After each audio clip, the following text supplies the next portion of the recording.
நீங்கள் ஆரம்பிக்கலாங்கண்ணா.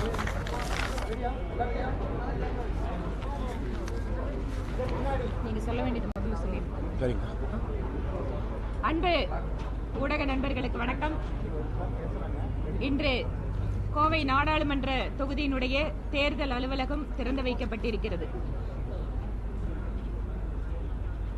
இன்றைய முக்கிய நிகழ்வாக மத்திய வெளியுறவுத்துறை அமைச்சர் மரியாதைக்குரிய திரு ஜெய்சங்கர் அவர்கள் இன்று காலை ஒரு பத்திரிகையாளர் சந்திப்பினை நடத்தியிருக்கிறார். இது தொடர்பாகவே ஏற்கனவே நேற்று கச்சத்தீவு தொடர்பாக தகவல் அறியும் உரிமை சட்டத்தில் கிடைத்த ஒரு தகவலை வைத்து பல்வேறு விதமான கேள்விகளை திராவிட முன்னேற்ற கழகத்திற்கும் காங்கிரசுக்கும் பாரதிய ஜனதா கட்சியின் சார்பில் மாநில தலைவருடைய சார்பாக எழுப்பியிருந்தோம். அது தொடர்பான பத்திரிகையாளர்களுடைய கேள்விகளுக்கும் பாரதிய ஜனதா கட்சி தரப்பிலான பல்வேறு திராவிட முன்னேற்ற கழகம் காங்கிரசுக்கான கேள்விகளையும் இப்போது இந்த பத்திரிகையாளர் சந்திப்பில் நீங்கள் கேட்கலாம்.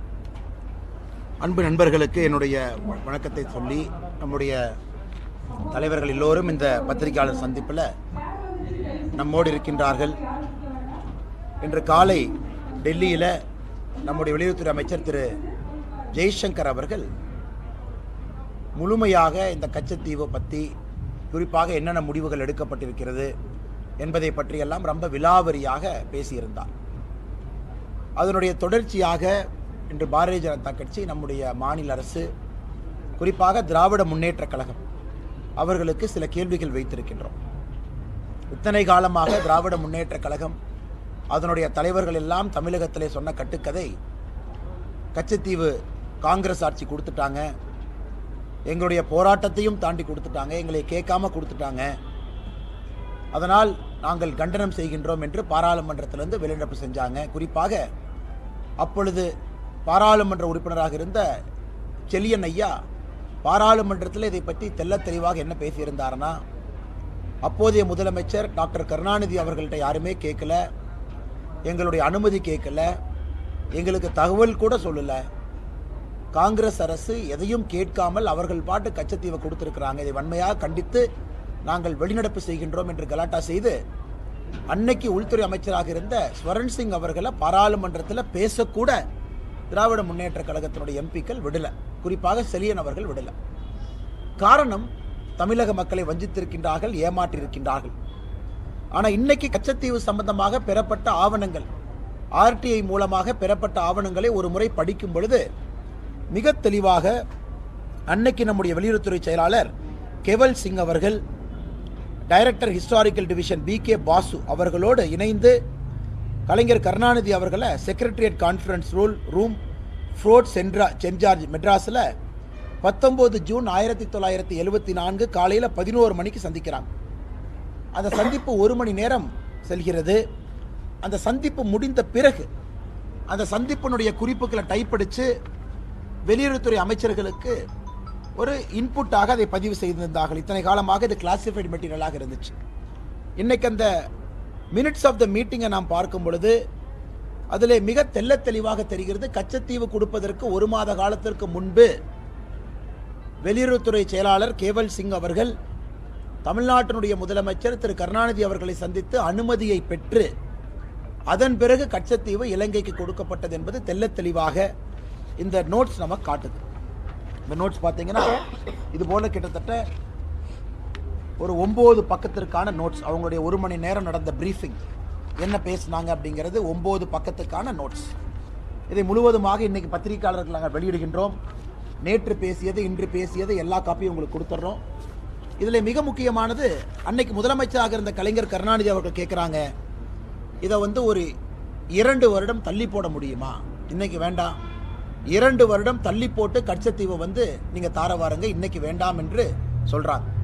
ஸோ கலைஞர் கருணாநிதி அவர்கள் இதில் தெல்ல தெளிவாக தமிழகத்தினுடைய முதலமைச்சராக கச்சத்தீவு இலங்கைக்கு கொடுக்கப்பட்டதிலே அவருடைய முடிவும் இதில் இருந்துச்சு. அதில் எந்த மாற்று கருத்தும் இல்லை. சகோதர சகோதரிகள், இதை படிக்கும் பொழுது உங்களுக்கும் தெரியும். அதன் பிறகு நம்முடைய கருணாநிதி அவர்களோடு தமிழகத்தினுடைய சீஃப் செக்ரட்டரி, தலைமைச் செயலாளர் சபாநாயகம் அவர்கள் இருந்தாங்க. அந்த மீட்டிங்கில் கொஞ்ச நேரம் கழித்து ஹோம் செக்ரட்டரி அம்பரோஸ் அவங்க ஜாயின் பண்ணாங்க. அப்போ கூட கச்சத்தீவுக்கு நடுவில், குறிப்பாக அந்த ஃபிஷிங் லைனை கச்சத்தீவுக்கு சென்ட்ரலில் கொண்டு வர முடியுமா, அப்படின்னு பேச்சுவார்த்தையில் நடந்துச்சு. ஆனால் கடைசியாக கருணாநிதி அவர்கள் கச்சத்தீவு காங்கிரஸ் அரசு இலங்கைக்கு கொடுப்பதில் சம்மதம் தெரிவித்தது மட்டுமில்ல, சின்ன விதமாக நான் போராட்டம் நடத்திக்கிறேன், இதை நான் லோக்கலில் ஹேண்டில் பண்ணிக்கிறேன், இதை பொலிட்டிக்கல் இஷ்யூ வரும்பொழுது நான் பார்த்துக்கிறேன், அந்த அளவுக்கு கருணாநிதி அவர்கள் அன்னைக்கு வெளியுறவுத்துறை செயலாளர் திரு கேவல் சிங் அவர்கள்ட்ட பேசியிருக்காங்க. ஆனால் இன்னைக்கு பாரதிய ஜனதா கட்சி நாங்கள் கேட்கக்கூடிய கேள்விகள் ஒன்று, முதல் கேள்வி, அதாவது காங்கிரசும் திராவிட முன்னேற்ற கழகமும் 1974 கச்சத்தீவை திட்டமிட்டு சதி செய்துதான் இலங்கைக்கு கொடுத்திருக்கின்றார்கள். இதில் திராவிட முன்னேற்ற கழகத்தினுடைய முழு பங்களிப்பு இருக்கு. இன்னைக்கு வெளியுறவுத்துறை அமைச்சர் திரு ஜெய்சங்கர் அவர்கள் சொன்னது போல 21 முறை தமிழகத்தினுடைய முதலமைச்சர் நாடகத்திற்காக கடிதம் எழுதுறாங்க, கச்சத்தீவை மீட்டு தாருங்கள், கச்சத்தீவை மீட்டு தாருங்கள் என்று. அன்னைக்கு தமிழகத்தினுடைய முதலமைச்சர் கலைஞர் கருணாநிதி அவர்கள் கச்சத்தீவு கொடுப்பதற்கு சம்பந்தம் இல்லை என்று சொல்லி இருந்தால் கச்சத்தீவு மத்திய அரசு கொடுப்பதற்கு வாய்ப்பே இல்லை, கொடுத்திருக்க மாட்டாங்க. ஆனால் அவருக்கு பொலிட்டிக்கல் கம்பல்ஷன், பொலிட்டிக்கல் காரணம், அதற்காக சம்மதம் கொடுத்துவிட்டு 21 முறை வெளியுறவுத்துறை அமைச்சர் திரு ஜெய்சங்கர் அவர்களுக்கு கடிதம் எழுதியிருக்கின்றார்கள். இது எங்களுடைய முதல் கேள்வி. அப்போனா உங்களுடைய பங்களிப்புதில் இருந்திருக்கு. இன்னைக்கு தமிழகத்தினுடைய மீனவ சொந்தங்கள், குறிப்பாக ராமநாதபுரம் பகுதியில் கச்சத்தீவு கொடுத்த பிறகு இந்தியாவினுடைய ஜியோகிராபிக்கல் பவுண்டரி எல்லை சுருங்கி இருக்கிறது. அதற்கு காரணம் மாபெரும் துரோகம் செய்தது காங்கிரசும் திராவிட முன்னேற்ற கழகமும். இரண்டாவது, காங்கிரஸ் திமுக இருவரும் எப்பொழுதெல்லாம் சேருகின்றார்களோ அப்பொழுதெல்லாம் இந்தியாவினுடைய பகுதி ஏதாவது கொடுக்கப்பட்டிருக்கும். குறிப்பாக காங்கிரஸ் தனியாக இருந்தபொழுது அக்ஷய் சின், அருணாச்சல் பிரதேசில் ஒரு பகுதி, இதையெல்லாம் காங்கிரஸ் அவர்கள் கொடுத்திருக்கின்றார். திமுக சேர்ந்த பொழுது கச்சத்தீவை கொடுத்திருக்கிறாங்க. இந்திய இறையாண்மையின் மீது திராவிட முன்னேற்ற கழகத்திற்கு நம்பிக்கை இருக்கிறதா, இல்லை 1960 பேசின அதே பேச்சை தான் அவங்க பேச போகிறாங்களா, இதெல்லாம் இந்தியாவுடைய ஜியோகிராபிக்கல் பவுண்டரியாக தான் பார்க்குறாங்களா என்பதை திராவிட முன்னேற்ற கழகம் மறுபடியும் தெளிவுபடுத்த வேண்டிய அவசியம் இருக்குது. மூன்றாவது, இன்னைக்கு ஆழ்கடலில் நடக்கக்கூடிய எல்லா பிரச்சனைகளுக்கும் காரணம் திராவிட முன்னேற்ற கழகம் மட்டும்தான், வேறு யாரும் இல்லை. 2014க்கு முன்பு நூற்றுக்கணக்கான மீனவர்கள் சுடப்பட்டு கொல்லப்பட்டதற்கும் திராவிட முன்னேற்ற கழகம் தான் தார்மீக பொறுப்பேற்க வேண்டும். 2014க்கு பிறகு இருக்கக்கூடிய பிரச்சனைகளுக்கும் திராவிட முன்னேற்ற கழகம் தான் பொறுப்பேற்க வேண்டும். இன்னைக்கு பாரதிய ஜனதா கட்சி ஏத பொதுமன்றத்தில் வைக்கிறோம். எதற்காக இன்று பேசுகின்றோம்? உங்களுக்கு தெரியும், தமிழக பாரதிய ஜனதா கட்சி குறிப்பாக கடந்த சில வருடங்களாக கச்சத்தீவை மீட்க வேண்டும் என்ற கோரிக்கையை வைத்துக் கொண்டிருக்கின்றோம். மத்திய வெளியுறவுத்துறை அமைச்சர் திரு ஜெய்சங்கர் அவர்களை சந்தித்து தமிழக பாரதிய ஜனதா கட்சி அதிகாரப்பூர்வமாக ஒரு மனுவை கொடுத்திருக்கோம், கச்சத்தீவை மீட்க வேண்டும். இது எங்களுடைய ஸ்டேட்டட் கோல். அதில் நாங்களும் மத்திய அரசுக்கு தெளிவுபடுத்தி கொண்டிருக்கின்றோம். குறிப்பாக எல்லை சுருங்கிய பிறகு அது எப்படிப்பட்ட பிரச்சனைகளை உருவாக்கி இருக்கிறது. நம்முடைய மீனவர்கள் முதல்ல நெடுந்தீவு வரைக்கும் போனவங்க இப்போ கச்சத்தீவுக்கு முன்பாகவே தடுத்து நிறுத்தப்படுறதுனால அந்த பகுதியில் பாறைகள் அதிகமாக இருக்கிறனால மீன் வளமும் குறைவாக இருக்கிறது. அதனால் நம்முடைய மீனவர்கள் இன்டர்நேஷ்னல் பார்டருக்கு பக்கத்தில் போனாவே இலங்கை நேவி அவங்க கைது பண்ணுறாங்க. இதற்கெல்லாம் ஒரு பெர்மனன்ட் சொல்யூஷன் என்பது கச்சத்தீவு திரும்ப நம்முடைய நாட்டு கைக்கு வர வேண்டும்.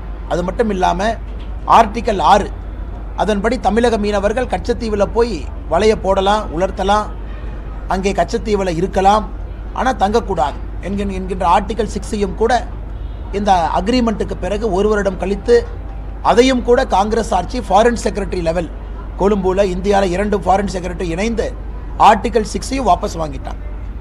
அதன் பிறகு முழுமையாக கச்சத்தீவு என்பது இலங்கைக்கு சென்று விட்டது. ஆனால் இன்றைக்கு எங்களுடைய நோக்கம் திராவிட முன்னேற்ற கழகத்தினுடைய போலி முகத்திரையை மக்கள் மன்றத்திலே அம்பலப்படுத்த வேண்டும்.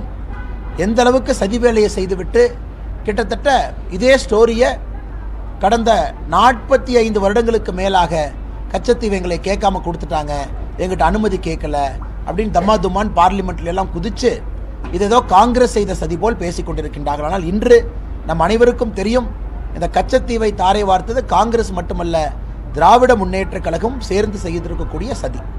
கடைசியாக பத்திரிகை நண்பர்கள் அந்த கேள்வியை கேட்பீங்க, கச்சத்தீவை திரும்ப இந்தியா எப்போ கொண்டு வரும்? இதற்கான பதில் இன்னைக்கு வெளியுறவுத்துறை அமைச்சர் திரு ஜெய்சங்கர் அவர்கள் டெல்லியில் நடந்த பத்திரிகையாளர் சந்திப்பில் தெரிவிச்சிருக்கிறாங்க. என்ன சொல்லியிருக்கிறாங்க? அதாவது இந்த பிரச்சனையை தீர்ப்பதற்கு என்னவெல்லாம் சொல்யூஷன் டேபிள் இருக்கோ எல்லாவற்றையும் நம்முடைய மத்திய அரசு ஆராய்ந்து கொண்டிருக்கின்றார்கள். அதற்கு மேல் ஒரு மாநில தலைவராக பாரதிய ஜனதா கட்சி ஏன்னா ஆட்சியில் இருக்கும், இதற்கு மேல் நாம் பேச விரும்பவில்லை. ஏன்னா அந்த policy and central governments court குறிப்பாக இன்னைக்கு வெளியுறவுத்துறை அமைச்சர் சொன்ன பதிலே போதுமான பதில். டேபிள் மேல் இருக்கக்கூடிய எல்லா சொல்யூஷனும் ஆராய்ந்து கொண்டிருக்கின்றோம். இதனுடைய அடிப்படை என்னன்னா, தமிழகத்தினுடைய மீனவ சொந்தங்கள் பாதிக்கப்படக்கூடாது, அதற்காக எல்லா ஆங்கிளையும் பார்த்துக்கிட்டு இருக்கோங்கிறாங்க. ஆனால் நிச்சயமாக நல்ல முடிவு இந்திய அரசு எடுப்பார்கள் என்கின்ற முழு நம்பிக்கை எங்களுக்கு இருக்கு. காரணம், இது மோடி அவர்கள், ஜெய்சங்கர்ஜி அவர்கள் இவர்களெல்லாம் தனி கவனம் இதில் செலுத்துகிறாங்க.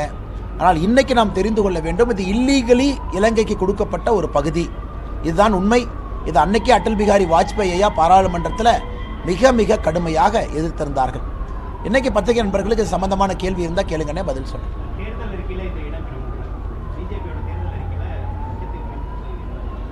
அண்ணா, தமிழக பாரதிய ஜனதா கட்சியினுடைய தேர்தல் அறிக்கையில் இது இடம்பெறும். காரணம், இது எங்களுடைய ஸ்டேட்டட் கோலுங்கண்ணா. 2 ஆண்டுகளாகவே இதை பற்றி பேசிக் கொண்டிருக்கின்றோம். அதிகாரப்பூர்வமாக பத்திரிகை செய்தி குறிப்பில் இருக்கு. இதை போய் வெளியுறவுத்துறை அமைச்சரை சந்தித்து எங்களுடைய மூத்த தலைவர் அண்ணன் பொன் ராதாகிருஷ்ணன் அவர்கள் தலைமையில் ஒரு குழு வெளியுறவுத்துறை அமைச்சரை சந்தித்து கிட்டத்தட்ட அரை மணி நேரத்திற்கு மேலே பேசி அஃபீஷியலாகவே தமிழக பாரதிய ஜனதா கட்சி சார்பாக கொடுத்திருக்கின்றோம், கச்சத்தீவு மறுபடியும் திரும்ப கொண்டு வர வேண்டும் என்று.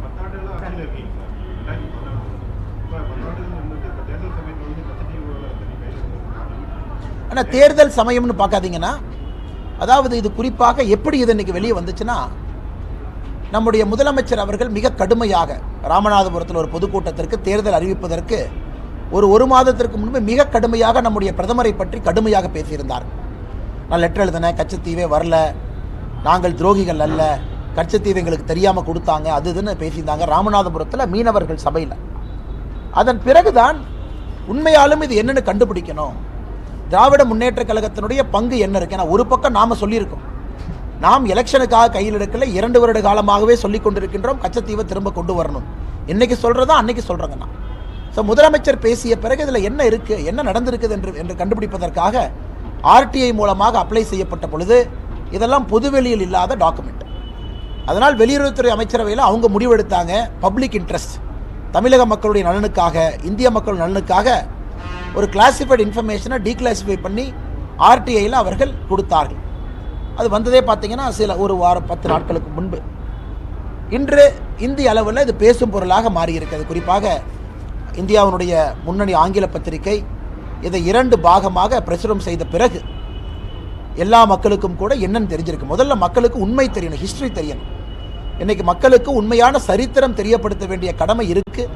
அது அந்த ஆர்டிஐ மூலமாக கிடைத்த டாக்குமெண்ட்டை மக்கள் மன்றத்தில் வைக்கிறோம். 2வது, இன்னைக்கு வெளியுறவுத்துறை அமைச்சர் சொல்லி இருக்கின்றார்கள், மீனவர்கள் பிரச்சனையை தடுப்பதற்கு எல்லா பாசிபிள் சொல்யூஷன்ஸ் நாங்கள் ஆராய்ந்து கொண்டிருக்கின்றோம் என்று சொல்லியிருக்கின்றார்கள். 3வது, தமிழக பாரதிய ஜனதா கட்சி அதிகாரப்பூர்வமாக கச்சத்தீவு திரும்ப வர வேண்டும் என்று சொல்லியிருக்கின்றோம். இதெல்லாம் தேர்தல் காலத்திற்கு முன்பிருந்து. ஆனால் அந்த டாக்குமெண்ட் ஏன் வந்துச்சுன்னா, திராவிட முன்னேற்ற கழகத்தினுடைய போலி முகத்திரையை மக்கள் பார்க்க வேண்டும் என்பதற்காக மட்டும்தான்.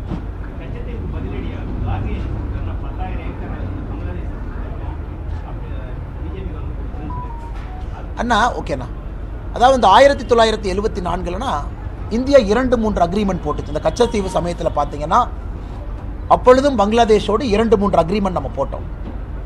இந்த பங்களாதேஷும் நமக்கு இருக்கக்கூடிய பிரச்சனை பார்த்தீங்கன்னா, இந்த பங்களாதேஷ்குள்ள அன்கிளேவ்ஸ்னு இருக்கும், அதாவது இந்திய பகுதி பங்களாதேஷ் எல்லைக்குள்ளே இருக்கும்.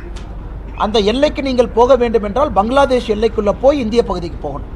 இதை ஆன்கிளேவ்ஸ் என்று சொல்வார்கள். இது அப்புறம் இது முதல்ல இருந்தே பிரச்சனை இருந்துச்சு.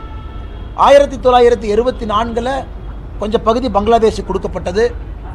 அதன் பிறகு பங்களாதேஷனுடைய சில பகுதியும் நம்மகிட்ட பவுண்டரி ஷேரிங்கில் அந்த கன்ஃபியூஷன் இருந்துச்சுங்கண்ணா.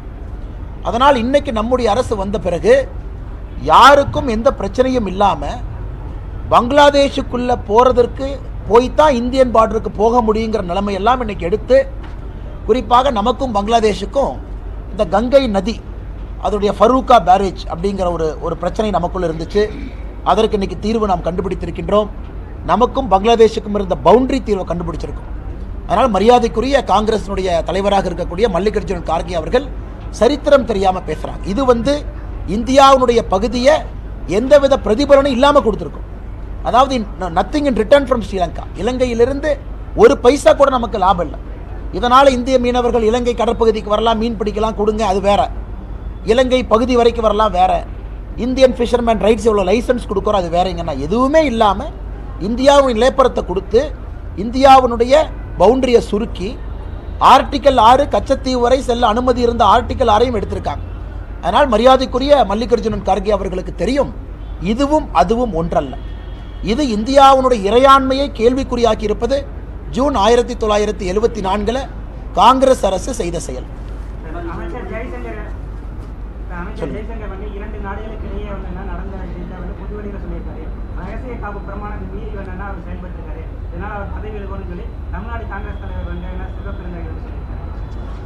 செல்வ பெருந்தகை அவர்கள் முதல்ல கொஞ்சம் ஹிஸ்டரி கற்றுக்கணும். இது எப்படி ஜெய்சங்கர் அவர் சொன்னார், இது ஃபஸ்ட்டு நான் தான் சொன்னேன். ஒரு தனி மனிதனாக இந்தியாவுடைய குடிமகனாக இருக்கக்கூடிய நான், ஒரு கட்சியினுடைய உறுப்பினராக இருக்கக்கூடிய நான் சொல்கிறேன். அதன் பிறகு இது பத்திரிகையில் வருது. எப்படி ஜெய்சங்கர் அவங்க சொல்கிறாங்க? ஜெய்சங்கர் அவர்கள் அமைச்சராக இருக்கிறாங்க. பத்திரிகையில் இந்த செய்தி வந்த பிறகு அதுவும் ஆர்டிஐயில் இந்தியாவுடைய குடிமகன் நீனும் போடலாம், நானும் போடலாம், வானத்தேக்காவும் போடலாம், அண்ணனும் போடலாம், யார் வேணாலும் போடலாம். அதன்படி கிடைக்கப்பட்ட ஒரு டாக்குமெண்டேஷன். அந்த டாக்குமெண்டேஷன் என்னுடைய கைக்கு எப்போங்கண்ணா வந்துச்சு? கைக்கு வந்த தேதியிலிருந்து 12/3/2024 கைக்கு வந்த தேதியிலிருந்து இது பொதுவெளியில் இருக்கக்கூடிய சொத்து. 12/3/2024 பொதுவெளியில் இருக்கக்கூடிய சம்பந்தப்பட்ட சொத்து இது. அதை ஜெய்சங்கர் அவர்கள் என்று பேசியிருக்கிறாங்க. ஜெய்சங்கர் அவர்கள் தான் எடுத்திருக்கக்கூடிய இன்னைக்கு பாருங்க, காங்கிரஸ்காரங்க பொதுமக்கள் முன்னாடி தமிழக மக்கள் முன்னாடி கை கட்டி நமஸ்காரம் பண்ணி அப்பாலஜி கேட்கணும். செய்த தவறுக்காக ஒரு மீனவ சொந்தங்களை போய் இன்னைக்கு அவங்க மன்னிப்பு கேட்கணும். திமுகவையும் கூட கூட்டிட்டு போய் தேர்தல் பிரச்சாரத்தை நிறுத்திட்டு அடுத்த 10 நாட்கள் வெறும் மன்னிப்பு பிரச்சாரம் மட்டும்தான் காங்கிரசும் திமுக நடத்துகிறாங்க. அந்த அளவு கொடுமையாக செய்துவிட்டு எதுவும் தெரியாமல் காங்கிரசுடைய மாநில தலைவர் அவருடைய தேசிய தலைவரை போல பேசினா என்னென்ன பதில் சொல்றது?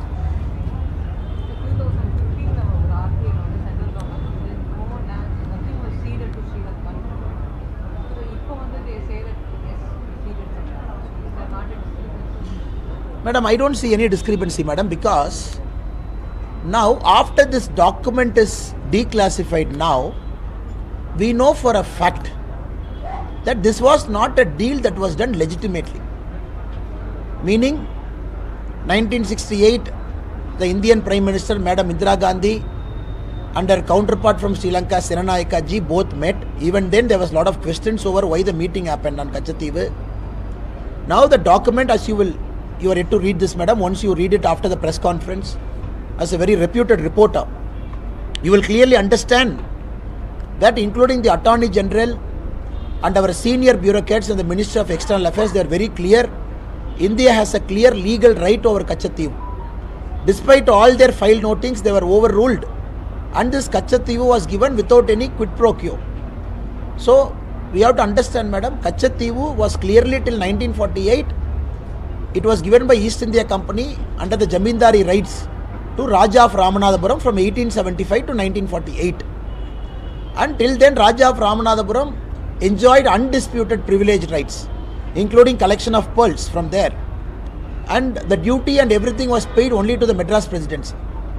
Now, after 1948 only, the Ceylon government started raising objections saying that Kachativu is part of the Dutch map. At that point of time, when Dutch were invaders in Sri Lanka, they were ruling. So they marked a small dot called some name in Dutch. They say it belongs to us. Now clearly, if you go through all the motions, we can very clearly see, even for Kalaignar Karunanidhi, during the argument presided by the Foreign Secretary, he said that Chinese influence, because of Chinese influence, we have to see Kachativu. There are a lot of oils around Kachativu, we got to take it. And all those reasons they have given. What about oil now? After 40 years, is anybody talking about oil near Kachativu? So all these things were created alibi just to make sure that Congress was hell-bent on doing it. So I don't see any discrepancy. Maybe today after this document, then you should ask Government of India's their official opinion about Kachativu.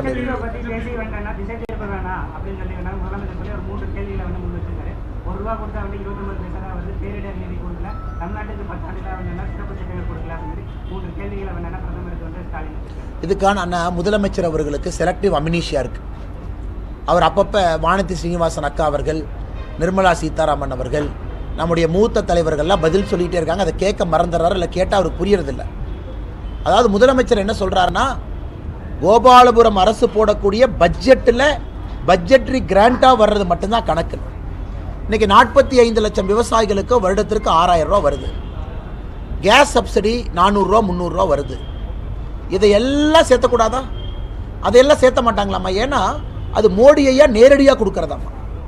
இங்கே ஒரு வீடு கட்டினால் 2,63,000 ரூபா மானியம், அதையும் சேர்த்த மாட்டாங்க. ஏன்னா மோடி ஐயா நேரடியாக கொடுக்கறது. ஸோ வங்கி கணக்குக்கு மோடி ஐயா ஒரு ஏர்போர்ட் கட்டுறாங்க பாரத பிரதமர் அவர்கள் திருச்சியில், அந்த பணத்தை சேர்த்திக்க மாட்டாங்க. பாரத பிரதமர் நரேந்திர மோடி அவர்கள் இங்கே ஒரு போர்ட் கட்டுறாங்க, அந்த பணத்தை சேர்த்திக்க மாட்டாங்க. பாரத பிரதமர் நரேந்திர மோடி அவர்கள் ரயில்வே மூலமாக பணத்தை இன்வெஸ்ட் பண்ணுறாங்க, அதை சேர்த்திக்க மாட்டாங்க. ஸோ இவர்களை பொறுத்தவரை அந்த கணக்கு தனி. எங்களுக்கு பட்ஜெட்ரி சப்போர்ட்டாக என்ன வந்திருக்கோ அதை மட்டும்தான் எடுத்துக்கொள்வோம் என்று சொல்வது முட்டாள்தனமான வாதம். ஒரு முதலமைச்சர் அவர்கள் நான் பிடித்த முயலுக்கு 3 கால் என்று தொடர்ந்து சொன்னால் அது முதலமைச்சரை சந்தேகப்படுறதா முயலை சந்தேகப்படுறதா நீங்களே முடிவு பண்ணிக்க. இதை நிர்மலா சீதாராமன் அவர்கள் மிக தெளிவாக சென்னையில் இன்க்ளூடிங் நம்பர்ஸோட பேசி டைரக்ட் டாக்ஸேஷன் இன்டைரக்ட் டாக்ஸேஷன் எல்லாம் பேசிய பிறகு முதலமைச்சர் அவர்கள் திரும்ப திரும்ப இதையே பேசி கொண்டிருக்கார். 33 மாதமாக அவர் செஞ்ச சாதனை என்னன்னு நான் கேட்குறேங்கண்ணா. அவர் செஞ்ச சாதனையை சொல்லட்டும். எதுவுமே செய்யாமல் 1960 அரசியலை கையில் எடுத்து சுற்றிக்கிட்டு இருக்காங்க. இரண்டாவது, தமிழ்நாட்டுக்கு கொடுத்த சிறப்பு திட்டங்கள் என்ன? ஒரு திட்டமே சிறப்பு திட்டம் தான். எத்தனை திட்டங்கள் வந்திருக்கிறது? 10,76,000 கோடி ரூபாய் தமிழகத்துக்குள்ள வந்திருக்கு. 15 அரசு மருத்துவ கல்லூரி வந்திருக்கு. திமுக இதுவரை 5 முறை ஆட்சியிலிருந்து உருவாக்கிய அரசு மருத்துவக் கல்லூரியை விட பாரதிய ஜனதா கட்சி இந்த 10 ஆண்டுகளில் அரசு மருத்துவக் கல்லூரி தமிழகத்திலே உருவாக்கி இருக்கின்றோம்.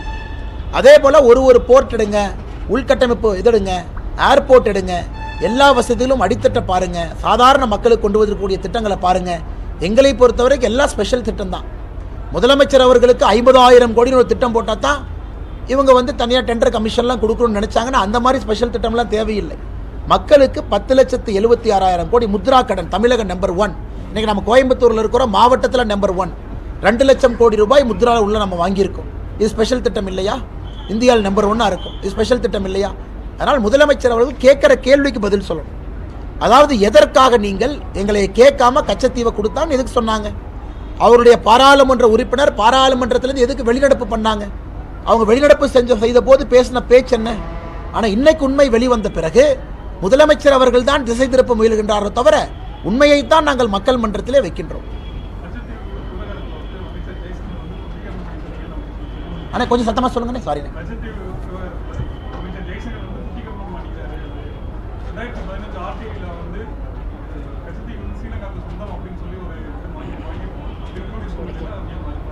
இதான் மேடம்க்கு சொன்னோங்கன்னா 2015 ஆர்டிஐ என்பது கிளாசிஃபைடு டாக்குமெண்ட். அப்போ இல்லை, இட்ஸ் அ கிளாசிஃபைட் டாக்குமெண்ட். உதாரணத்துக்குங்கன்னா ஆர்டிஐ செக்ஷனுக்கு அது போகுது. அவங்க பப்ளிக்லி அவைலபிள் டாக்குமெண்ட்டை வச்சு ஒரு ரிப்ளை கொடுக்குறாங்க. அதுதான் நடந்தது. அதான் மேடம்க்கு சொன்னேன். இன்னைக்கு 12/3/2024 பொதுவெளியில் வரக்கூடிய டாக்குமெண்ட் இது இன்னைக்கு பொதுவெளிக்கு வருது. அதன் பிறகு நீங்கள் கேள்வி கேட்குங்கிறதா நான் சொல்கிறேங்க. நான் ஏன்னா இன்னைக்கு தான் ஒரு புதிய செய்தியை வெளியே வைக்கிறோம். ஆனால் கிளாசிஃபைட் டாக்குமெண்ட்னா உதாரணத்திற்கு இதில் கலைஞர் கருணாநிதி அவங்க கேட்பாங்க அந்த வெளியுறவுத்துறை செயலாளர்கிட்ட, யாருக்கெல்லாம் அது தெரியும்னு. அப்போ வெளியுறவுத்துறை செயலாளர் சொல்லுவார், இந்திரா காந்தி அம்மாவுக்கு தெரியும், இன்னொரு அமைச்சருக்கு தெரியும், உங்களுக்கு தெரியும். நம்ம 3 பேர்த்துக்கு மட்டும்தான் அது தெரியும், வேறு யாருக்குமே தெரியாது. அப்படித்தான் முடிவு எடுக்கப்பட்டிருக்கிறது. காங்கிரஸ் கட்சியில் பிரதமருக்கும் ஒரு அமைச்சருக்கும், அதன் பிறகு தமிழகத்தில் நம்முடைய முதலமைச்சராக இருந்த கலைஞர் கருணாநிதி அவர்கள். கலைஞர் கேட்குறாங்க, எதிர்க்கட்சி தலைவருக்கு தெரியுமான்? நாங்கள் எதிர்க்கட்சி தலைவருக்கு சொல்லலை, பிரைம் மினிஸ்டர் சொல்ல வேண்டாம்னு சொல்லிட்டாங்க. அப்படி தான் முடிவெடுக்கப்பட்டது. அதனால தான் இது பேர் கிளாசிஃபைட் டாக்குமெண்ட். இன்னைக்கு இது டீக்ளாசிஃபை ஆயிருக்கு. ஸோ இன்றிலிருந்து தான் புதிய இன்ஃபர்மேஷனே பொதுவெளிக்கு வருதுங்கண்ணா.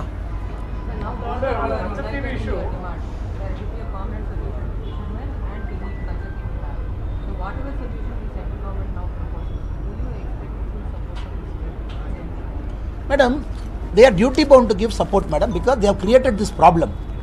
And Modi ji is trying to solve this problem. Who created it, ma'am? They created it.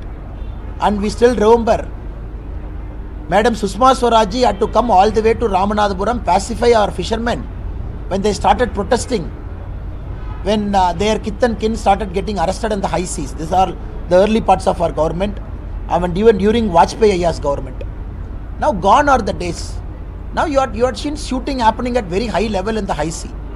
Now all those things have happened, all those ruckus have happened, and DMK brazenly lying till now about the status of Kachativu. Now we believe Article 6 reinstatement step 1, whereby the Tamil Nadu fishermen can go till Kachativu, put their fishing nets, and taking back Kachativu. Even Nehruji said Kachativu is a small little piece of island with no value.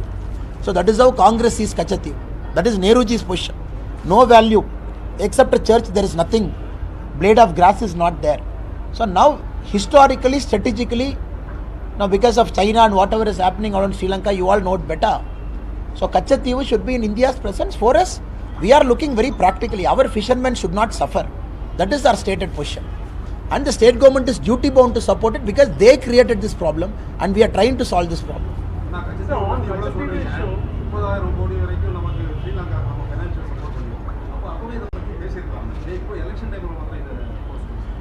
ஆனால் 1948 குறிப்பாக இந்த file நோட்டிங்கில் ஆரம்ப பகுதியை பார்த்தீங்கன்னா 1948 இலங்கை முதலாக கேட்குறாங்க கச்சத்தீவு எங்களுக்கு வேணும் அப்படின்னு முதலாக டிமாண்ட் வைக்கிறாங்க. அப்போ இந்திய அரசு அப்போவே யோசிக்கிறாங்க, குறிப்பாக பியூரோக்ரஸியில், மினிஸ்டர் ஆஃப் எக்ஸ்டர்னல் அஃபேர்ஸில் நாம் இலங்கையை கன்வின்ஸ் பண்ண முயற்சி பண்ணலாமா அப்படின்னு. அப்போ அவங்க சொல்கிறாங்க, இல்லை இலங்கையினுடைய பொலிட்டிக்கல் சிச்சுவேஷன் ப்ராப்பராக இல்லை. இது 1961 10/5 ஒரு காமன்வெல்த் செக்ரட்டரி குண்டிவி அவங்க ஃபைல் நோட்டிங்கில் இலங்கையினுடைய பொலிட்டிக்கல் சிச்சுவேஷன் ரொம்ப சரியில்லாதனால இதை பற்றி நம்ம பேசுகிறது சரியாக இருக்காது. ஆனால் நம்ம ஒரு விஷயத்தை புரிந்து கொள்ள வேண்டும், இந்தியா இலங்கைக்கு மட்டும் பணம் கொடுக்கல, $2.6 பில்லியன் எல்லோருக்கும் கொடுத்துருக்கின்றோம். அது குறிப்பாக நீங்கள் கொடுக்கலாம், சைனாக்காரன் கொடுப்பான். சைனாக்காரன் கொடுத்தா மறுபடியும் நம்ம எங்கே போகிறதுக்கண்ணா? அதனுடைய விளைவை நம்ம பார்த்துட்டோம். காங்கிரஸ் ஆட்சியில் இருக்கும் பொழுது குறிப்பாக 2009 போரை பார்த்தோம். குறிப்பாக இலங்கையினுடைய போர்ட்டெல்லாம் சைனா கண்ட்ரோலுக்கு போனது 2014க்கு முன்பு பார்த்தோம். 2014க்கு பிறகு மோடி ஐயா போராடி இன்றைக்கி இலங்கை முழுவதுமாக இந்தியாவோடு நட்புறவில் இருக்குது. அதுக்குள்ள நான் பேச விரும்பலைங்க, அதெல்லாம் எக்ஸ்டர்னல் அஃபேர்ஸ் மினிஸ்டர் பேசுகிற சப்ஜெக்ட். நாங்கள்லாம் சாதாரண ஒரு அரசியலில் இருக்கக்கூடிய தொண்டர்கள், அதனால் நமக்கு பேசினா சரியாக வராதுங்கண்ணா. ஆனால் நாம் இன்றைக்கி பேச வேண்டியது, கச்சத்தீவு திரும்ப வர வேண்டும் என்றால் அது பண்டமாற்ற முறையில் வரக்கூடாதுங்க. இதை கொடுக்குற அதை கூடிய நாம் எதுவுமே வாங்காமல் தான் கச்சத்தீவை கொடுத்தோம். இலங்கைக்கு நாம் செய்திருக்கக்கூடிய உதவி என்பது தொப்புள் கொடி உறவு. ஏன்னா இலங்கை இன்னைக்கு குறிப்பாக சைனீஸ் இன்ஃப்ளூயன்ஸ்லேருந்து இந்தியாவின் பக்கம் இருக்கிறாங்க. ஆனால் எங்களுடைய உறுதியான எதிர்பார்ப்பு நிச்சயமாக வருகின்ற காலத்தில் அது நடக்கும் என்று நம்புகின்றோம்.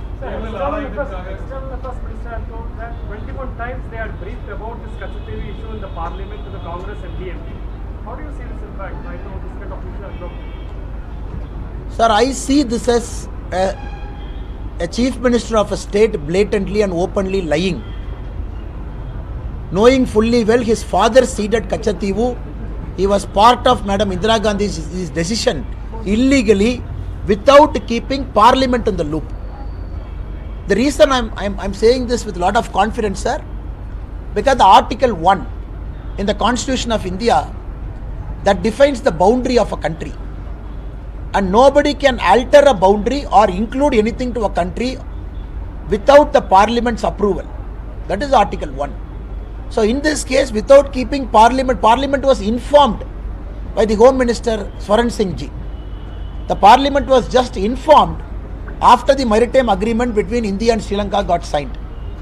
Now the cat is out of the bag, where we know the Chief Minister of Tamil Nadu then, Mr. Kalaignar Karunanidhi ji, was fully aware of it even a month before he gave his concurrence. So now after that, his son writing a letter 21 times to the Honorable External Affairs Minister, it only shows even the son wanted something to hide, which is shameful.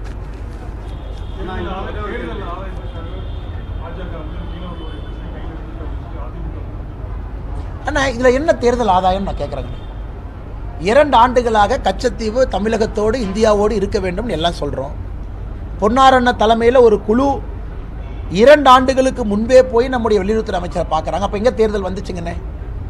முதலமைச்சர் அவர்கள் கச்சத்தீவை பற்றி பேசிய பிறகு ஆர்டிஐயில் போட்டு எடுக்கப்பட்ட டாக்குமெண்ட்டை பொதுவெளியில் விடுறோம். இதற்கும் தேர்தலுக்கும் என்ன சம்பந்தம்? இந்த தேர்தல் நேரத்திலான கச்சத்தீவு வரப்போகுது. இன்னைக்கு மக்கள் மன்றத்தில் உண்மையை சொல்கிறோம். மக்கள் மன்றத்தில் பாரதிய ஜனதா கட்சி எவ்வளோ சீரியஸாக இருக்குன்னு நம்ம சொல்கிறோம். நம்முடைய மீனவ சொந்தங்களுக்காக எவ்வளோ சீரியஸாக இருக்குன்னு சொல்கிறோம். அதாங்க நான் உண்மை. இன்னைக்கு எதிர்கட்சிகள் கையை பிசைந்து கொண்டு ஒரு கட்சி ப்ராப்ளம்ல இருந்தாங்க, இன்னொரு கட்சி சொல்யூஷன்ல இருக்க விருப்பம் இல்லை. நாம் என்ன சொல்றது? நான் உங்களை பத்தி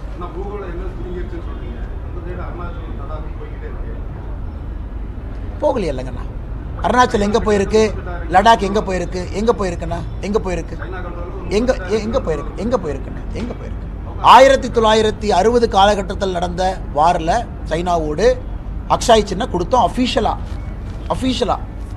அது இன்னைக்கு சைனீஸ் ஆக்குபைடு காஷ்மீர்னு பேர் வேறு வச்சுருக்கோம். அதே போல் அருணாச்சலை கொடுத்தோம்.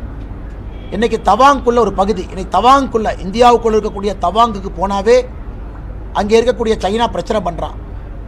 இன்றைக்கும் ஸ்டேப்பிள் விசா கொடுக்குறான். இதெல்லாம் யார் செய்ததுங்கன்னா காங்கிரஸ். அதாவது இந்தியாவுடைய வரைபடத்தை ஃபுல்லாக ஆல்டர் பண்ணி எல்லா பகுதியும் கொடுத்துருக்காங்க.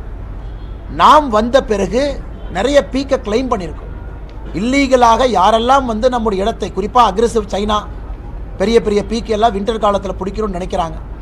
அதை நம்முடைய வீரர்கள் போராடி ஒரு இடமாக நாம் மீட்டு கொண்டிருக்கின்றோம். ஆமாம், நமக்கும் சைனாவுக்கும் பிரச்சனை இருக்குது. காரணம், சைனாவும் அக்ரெசிவாக இருக்கிறாங்க, அந்த இடத்தை எடுக்கணும்னு நினைக்கிறாங்க.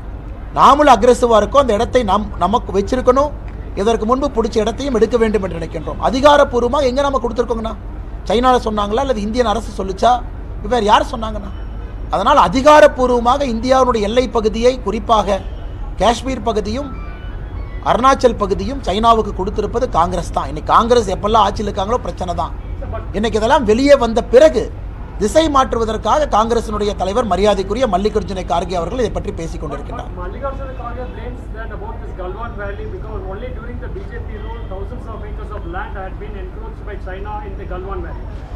Sir, I would like to remind you, the Defence Minister, Mr. A.K. Antony Ji, in 2011 in Parliament, he said, the best way to retain India's defence is not to do any developmental project in the border area.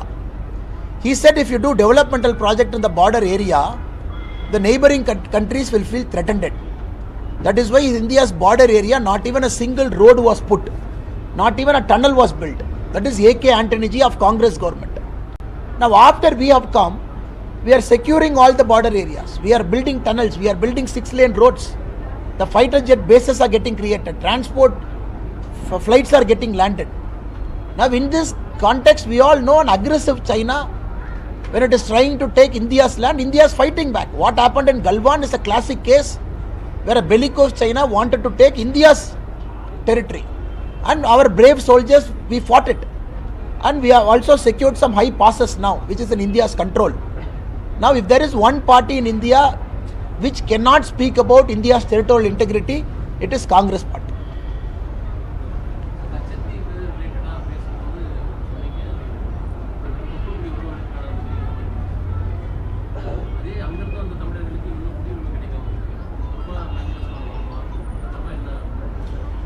குறிப்பாக இதையே நாம் சொல்லிக் கொண்டிருக்கின்றோம். இலங்கை தமிழர்களை பொறுத்தவரை குடியுரிமை கிடைக்காம இல்லைங்கன்னா, குடியுரிமை அவங்களுக்கு இருக்கு.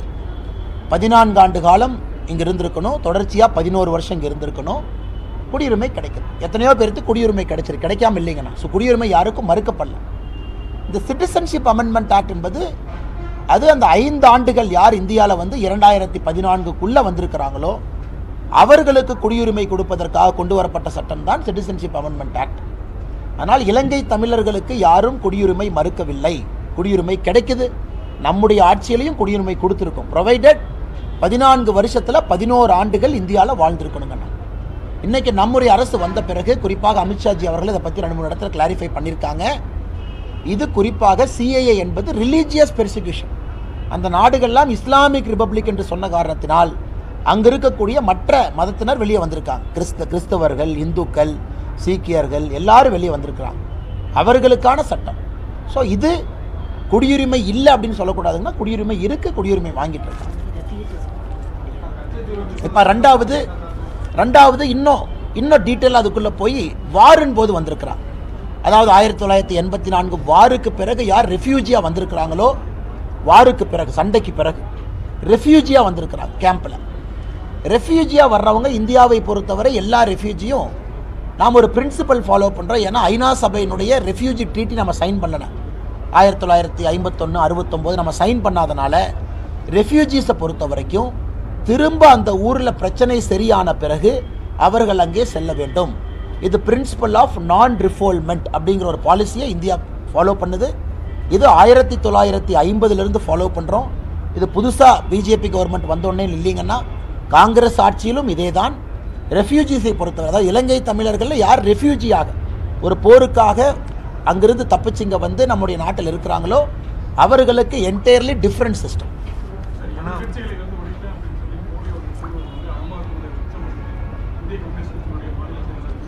நான் எதிர்கட்சிகளை ஒழிப்பேன் எங்கேயும் சொல்லலையாங்கண்ணா. எங்க மோடியை எதிர்கட்சிகளை ஒழிப்பேன் என்று சொன்னார்? எங்கேயுமே சொல்ல. அண்ணாவது காங்கிரஸ் முக்த் பாரத் அப்படின்னு பிரதமர் சொன்னாங்க. அதாவது காங்கிரஸ் இல்லாத இந்தியா. அது என்ன அர்த்தங்கண்ணா? காங்கிரஸ் இந்தியாவிலே எங்கேயும் ஆளக்கூடாது என்பது எங்களுடைய நோக்கம். காங்கிரஸினுடைய சித்தாந்தம் ஆட்சியில் இருக்கக்கூடாது என்பது எங்களுடைய நோக்கம். அதுக்காக காங்கிரஸ் கட்சி இருக்கக்கூடாதுன்னு யாராச்சும் கிளம்பி இருக்கிறாங்கன்னா இல்லையே. அதனால் எதிர்க்கட்சிகள் இந்தியாவை ஆளக்கூடாது, காரணம் இந்தியாவை ஆளுவதற்கு தகுதி இல்லை என்பதைத்தான் பிரதமர் சொல்லிக் கொண்டிருக்கின்றார்களோ தவிர எதிர்க்கட்சியை ஒழிப்பேன் எங்கே சொல்லலையாங்கண்ணா. கோவையில் வந்து கட்டப்பட்ட மேம்பாலங்கள் வந்து கமிஷனுக்காக கட்டப்பட்டது அப்படின்னு சொல்லி குற்றச்சாட்டு வச்சிருக்கீங்க. இருக்கக்கூடிய மேம்பாலம் வந்து பயனுள்ள இல்லைன்னு வந்து சொல்லியிருக்கீங்க. பெருசாக உங்களுடைய வாக்குறுதியில் வந்து 7 இடத்துல மேம்பாலங்கள் கட்டப்படுறது ஆனால் குறிப்பாக நீங்கள் பார்த்தீங்கன்னா இன்றைக்கி எங்கேயெல்லாம் மேம்பாலங்கள் கட்ட வேண்டுமோ 1 கிலோமீட்டர் 2 கிலோமீட்டர் 3 கிலோமீட்டர் கோயம்புத்தூருக்குள்ளே மேம்பாலங்கள் தேவை. சயின்டிஃபிக்காக டிராஃபிக்கை டீகன்ஜஸ்ட் பண்ணுறக்கு. இன்றைக்கி நாங்கள் போயிருந்தோம். சத்தி ரோட்டில் இந்த பிரச்சனை இருக்குது, கணபதி ரோட்டில் பிரச்சனை இருக்குது, அங்கே எல்லாம் பார்த்தீங்கன்னா பிரச்சனைகள் இருக்குது, மக்களுடைய கோரிக்கை. ஆனால் 17 கிலோமீட்டர் 18 கிலோமீட்டர் மேம்பாலத்தை நான் கட்டுவேன்.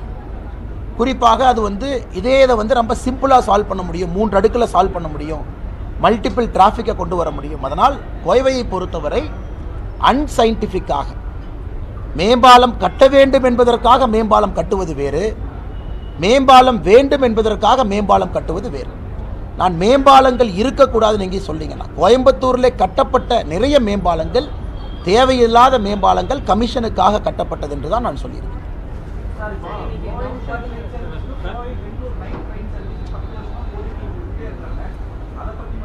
இப்போ தானே வந்தே பாரத் உங்களுக்கு ஆரம்பித்திருக்கின்றோம் கோவையிலிருந்து பெங்களூருக்கு. அதுவும் மக்களுடைய கோரிக்கை ஏற்று கம்ஃபர்டபுள் டைமிங் 6 மணி இங்கேருந்து டிபார்ச்சர். அதே போல் அங்கே இன்றைக்கி வந்தே பாரத் பார்த்தீங்கன்னா கோயம்புத்தூருக்கும் பெங்களூருக்கும் வந்தே பாரத் முதலாக வெற்றிகரமாக வந்திருக்கு. அதே ஒரு சாதனை தானுங்கண்ணா. அதை தாண்டி இன்னும் வந்தே பாரத் அதிகமாக இயக்கப்பட வேண்டும், அதுவும் மக்களுடைய கோரிக்கை. இன்னும் வேகமாக 5.5 மணி நேரம் 6 மணி நேரத்தில் போக முடியுமான்னு கேட்குறாங்க. அதனால் எங்களுடைய நிலைப்பாடு ரொம்ப தெளிவாக இருக்கின்றோம். குறிப்பாக Coimbatore central railway station officials railway மினிஸ்ட்ரியில் என்ன சொல்கிறாங்கன்னா, புதிதாக ட்ரெயின் இயக்குவதற்கு இங்கே வாய்ப்புகள் குறைவு, பிகாஸ் கன்ஜஸ்டட் ஸ்டேட்டில் இருக்குது. இன்றைக்கி நமக்கு இருக்கக்கூடிய வாய்ப்பு Peelamedu railway station, Singanur railway station இரண்டையும் கூட துரிதப்படுத்தி இன்னும் கொஞ்சம் பெரிய ரயில்வே ஸ்டேஷனாக மாற்ற வேண்டிய கட்டாயம் இருக்குது. இன்றைக்கி இந்த அமிர்த் பாரத் ப்ராஜெக்டில் கூட பார்த்தீங்கன்னா போத்தனூர் ரயில்வே ஸ்டேஷனை நம்முடைய அரசு கையில் எடுத்து பெரிதுபடுத்தி கொண்டிருக்கின்றோம். காரணம், புதிதாக ஒரு ரயில் ஆரிஜின் பாயிண்ட் கோயம்புத்தூர்லேருந்து ஆரம்பிப்பதே கடினம், பிகாஸ் உள்ளே வர முடியாத அந்தளவுக்கு ட்ரெயின் இருக்குங்கிறாங்க.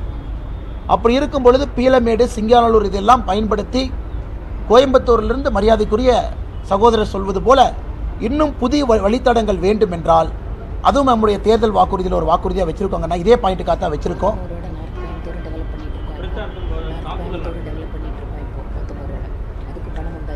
நார்த்து கோயம்புத்தூர் வானத்தேக்கா சொல்கிறது, நார்த்து கோயம்புத்தூரும் போத்தனூரும் அமிர்த் பாரத் ரயில்வே ஸ்டேஷன் ஸ்கீமில் டெவலப் ஆகிட்டுருக்கு. காரணம், டிராஃபிக்கை டீகன்ஜஸ்ட் பண்ணணும். நாங்கள் புதுசாக ப்ரப்போஸ் பண்ணியிருப்பது பீலமேடையும் சிங்கானூரையும் தரம் உயர்த்த வேண்டும் என்றும் சொல்லுகின்றோம்.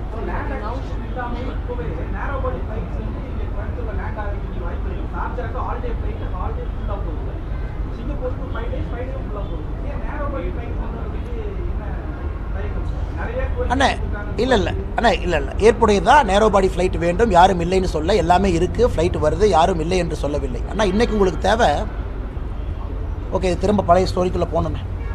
இன்றைக்கி நம்முடைய பிரச்சனை என்ன, கோடு ஷேர் கேட்குறோம். கோடு ஷேர் எல்லாமே மறுபடியும் நான் காங்கிரஸ் ஆட்சி வம்புக்குன்னு நினைக்காது. 2004 14 வரை இருக்கும் பொழுது குறிப்பாக மிடில் ஈஸ்ட்டுக்கு ஒரு சர்வீஸ் போடுறீங்கன்னா அது ரெசிப்ரோக்கல் அக்ரிமெண்ட். அதாவது 360 சீட் ஒன் வேனா மிடில் ஈஸ்ட் 360 சீட் ஆப்போசிட் வே கொடுப்பாங்க. அப்போ ஜெட் ஏர்வேஸ், நான் கம்பெனி பேரெல்லாம் எடுக்க விரும்பலை, பிரஃபுல் பட்டேல் அவங்க எல்லாம் அன்றைக்கி ஏவியேஷன் மினிஸ்டராக இருந்தாங்க. அதன் பிறகு நிறைய பிரச்சனைகள் அங்கே நடந்துச்சு. அதன் பிறகு அது சுப்ரீம் கோர்ட் வரைக்குமெல்லாம் போச்சு, இந்த ரூட் ஸ்கீம் எல்லாம் போச்சு. அதுக்குள்ளே நான் போக விரும்பலிங்கன்னா. ஆனால் இன்றைக்கி புதிதாக மிடில் ஈஸ்ட்டுக்குள்ளே நீங்கள் போயிட்டு வரணும், புதிதாக ஒரு விமான நிலையத்தை மிடில் ஈஸ்ட்டுக்குள்ள அனுப்பணும்னா ஏற்கனவே இயங்கக்கூடிய ஒரு விமானத்தினுடைய ரைட்டை தான் இப்போ வாங்கணும். புது வழித்தடங்கள் மிடில் ஈஸ்ட்டுக்கு இல்லை. அதை தாண்டி நீங்கள் மிடில் ஈஸ்ட்டுக்கு போடணும் அப்படின்னா புதிதாக மிடில் ஈஸ்டில் இருக்கக்கூடிய வைடு பாடி ஏர்கிராஃப்ட் பர்மிஷன் கொடுக்கணும். இந்தியாவிலிருந்து வைடு பாடி ஏர்கிராஃப்ட் மிடில் ஈஸ்ட்டுக்கு போகணும். அப்படின்னா பிஸ்னஸ் கிளாஸோட எக்ஸிக்யூட்டிவ் கிளாஸோட அந்த பெரிய விமானம். அதான் இன்றைக்கி இருக்கக்கூடிய நிலைமை. இன்றைக்கி கோயம்புத்தூர் மக்களுக்காக நாங்கள் போராடி கொண்டிருப்பது வைடு பாடி ஏர்பிளைன் கோட் ஷேரில். குறிப்பாக இங்கேருந்து அமெரிக்கா போகும்போது ஒரு லக்கேஜ் இங்கே கோயம்புத்தூர் ஏர்போர்ட்டில் போட்டிங்கன்னா யூஎஸில் ஏதோ ஒரு நகரத்தில் நீங்கள் எடுக்கணும். இதற்கு தொடர்ந்து நம்முடைய மத்திய அமைச்சர் ஜோதிராதித்ய சிந்தியா அவர்கள் மிக கடினமாக போராடி கொண்டிருக்கின்றார்கள். குறிப்பாக இந்த கோட் ஷேர் அக்ரிமெண்ட்டை கொண்டு வர்றேன் கோயம்புத்தூர்லேருந்து outwards more towards Middle East. ஏன்னா சிங்கப்பூருக்கு இன்றைக்கி விமானம் இருக்குது. இரண்டாவது, கோயம்புத்தூரை பொறுத்தவரை இன்றைக்கி இது பேசஞ்சர் ஹேண்ட்லிங் கெப்பாசிட்டி ரொம்ப குறைவாக இருக்கணும். இன்றைக்கி இருக்கக்கூடிய வளர்ச்சிக்கும் இன்றைக்கி இருக்கக்கூடிய பேசஞ்சர் இன்ஃப்ளோக்கும் கோயம்புத்தூர் விமான நிலையம் ஒரு சிறிய விமான நிலையம். இதில் ஹேண்டில் பண்ண முடியாது, ரொம்ப கன்ஜஸ்டடாக இருக்குது. ஒரு லாஞ்சிலிருந்து உள்ளே போய் பாருங்கள், கம்ஃபர்டபுளாக யாரும் வந்துட்டு போக முடியாது. அதற்காகத்தான் ஏர்போர்ட் எக்ஸ்பான்ஷன் வேண்டும். இதை 10 ஆண்டு காலமாக பேசி கொண்டிருக்கின்றோம். கடைசி 87 ஏக்கரை மாநில அரசு கொடுக்காம வச்சிருக்காங்க. யாரும் நம்பங்க மேடம்?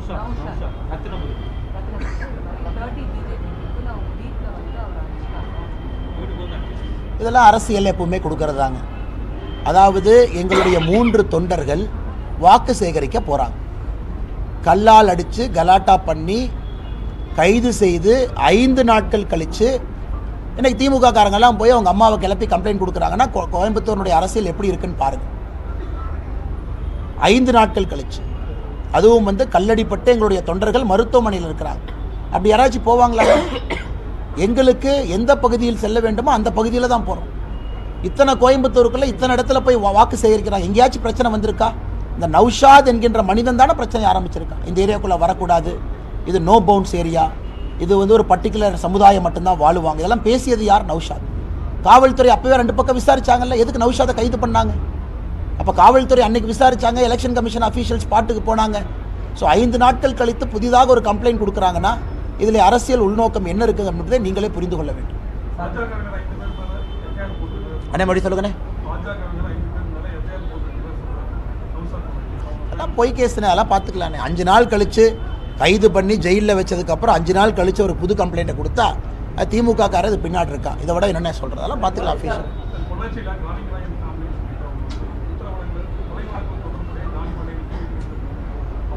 2021 ஜான் பாண்டியன் அவங்க எந்த சிம்பிளில் நின்னாங்கன்னா, 2021 ஜான் பாண்டியன் அவர்கள் இரட்டை இலை சிம்பிள் எங்கே நின்னாங்க? எக்மோரில். அதற்கு முன்பு ஜான் பாண்டியன் அவர்கள் எங்கே இருந்தாங்க? இன்றைக்கே அந்த இஷ்யூவை கிளப்புறீங்க. 2021 சட்டமன்ற தேர்தலில் ஜான் பாண்டியன் அவர்கள் போட்டியிடும் பொழுது இந்த பிரச்சனை எங்கே போச்சு? அன்றைக்கே யாரும் பேசலை. இன்னைக்கு 2024 ஜான் பாண்டியன் போட்டியிடும் பொழுது மட்டும் ஏன் பேசுகிறாங்க?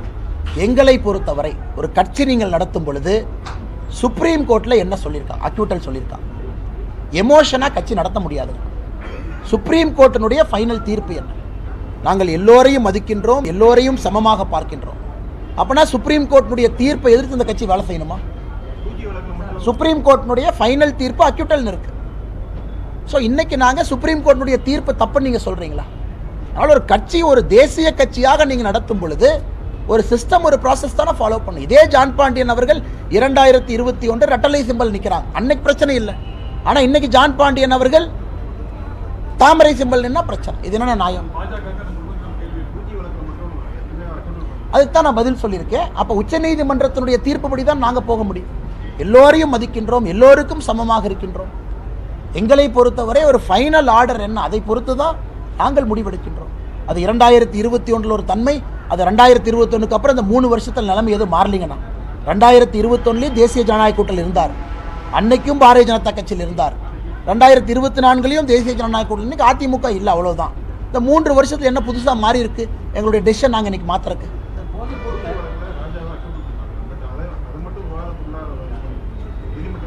இல்லைண்ணே. ஸ்பெஷல் சிபிஐ கோர்ட்டில் அப்பீல் இருக்குல்ல, இது சுப்ரீம் கோர்ட்டினுடைய ஃபைனல் தீர்ப்பல்ல. சுப்ரீம் கோர்ட்டினுடைய ஃபைனல் தீர்ப்பல்ல, ஃபைனல் தீர்ப்பல்ல. இதுவும் அப்பீல் போய் தானே அக்யூட்டல் ஆச்சு.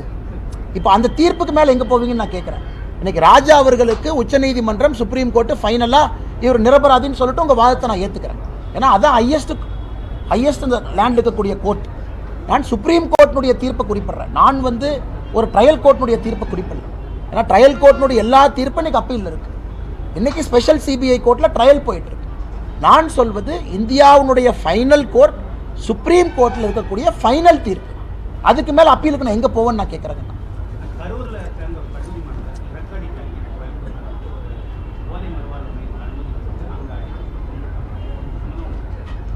யார் அடிச்சு கொண்டிருக்காங்கண்ணா? ஆனால் ஒரு விஷயத்தை தெரியாமல் பேசக்கூடாதுங்கண்ணா. தெரிஞ்சுக்கிட்டு இன்னைக்கு சாயந்தரம் உங்களை பார்க்கும் பொழுது பேசுகிறேன்.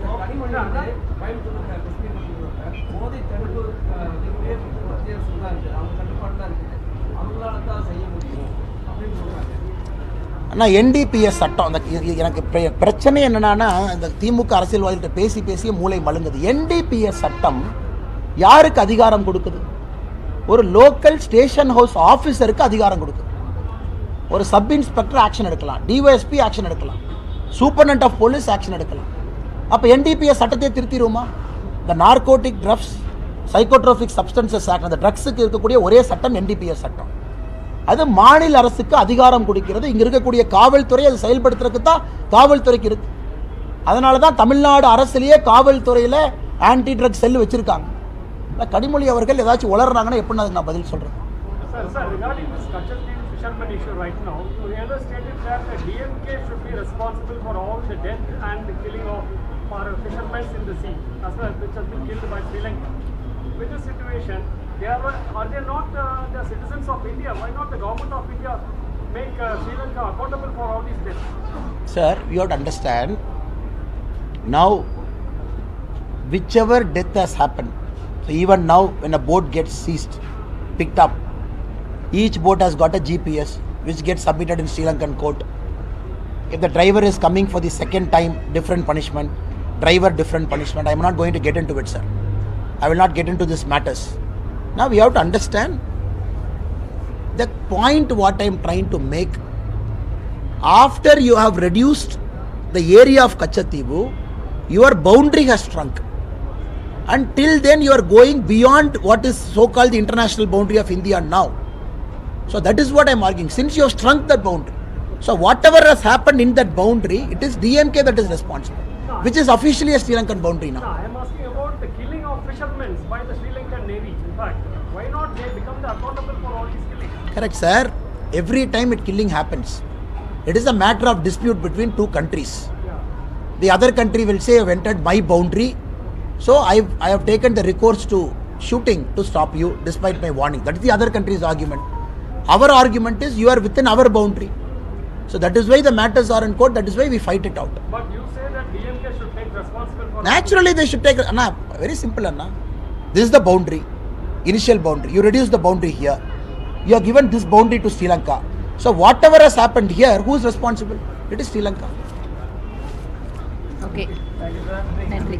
அண்ணா இதை வந்து இப்போ ஸ்கேன் பண்ணி குரூப்பில் போட்டுருங்கண்ணா. நீங்கள் எல்லாத்துக்கும் அனுப்பிச்சிருங்க. சௌமியா கிட்ட ஸ்கேன் பண்ணி இந்த காப்பி உங்களுக்கு ஸ்கேன் பண்ணி